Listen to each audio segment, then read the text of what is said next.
Multi-Tap Gaming. This is Andesino here with a quick fix on how to get 4K 120 on your Samsung TV for your Xbox Series X.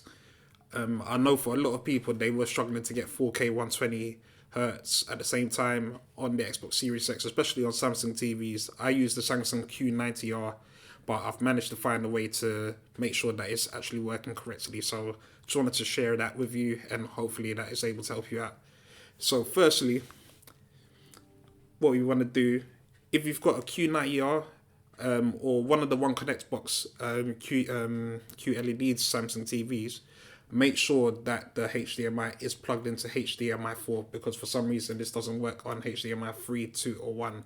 HDMI 4 is not HDMI 2.1 itself, but it does have some capabilities for HDMI 2.1. So make sure your Xbox cable is in HDMI 4 port before you begin. Alright, so what we're going to do, we're going to go into settings, then down, and the first thing you need to do is software update. You need to make sure that you are on current version 1372. If you're not on current version 1372, you need to update now. I do advise to keep auto update on, as overnight or when you're not using the TV will just automatically update. So make sure you're on current version 1372. There are some other things you can do as well to make your life a bit more easier as well. So if you go down to external device manager, go to game mode settings, make sure game mode is set to auto. So this means that every time that you put on the Xbox Series X or PS5, PS4 or any other games console, it will automatically set your TV to game mode, which gives it the best settings possible for you to run that game. If you've got FreeSync on your TV as well, you can make FreeSync Ultimate or Basic.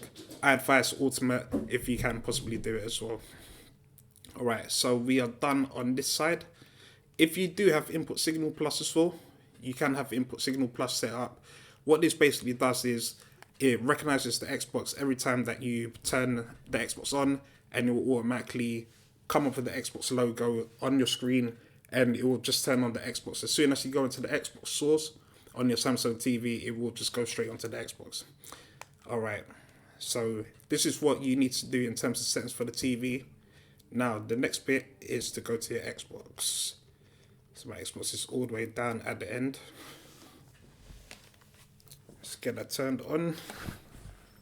So the main reason why I really wanted to try and get the 4K 120 is it is one of the best ways to play games at this moment of time. So a lot of games are not running at 4K 120. However, games like Ori and the Will of the Wisp have been optimized so that you can run it at 4K 120 Hertz.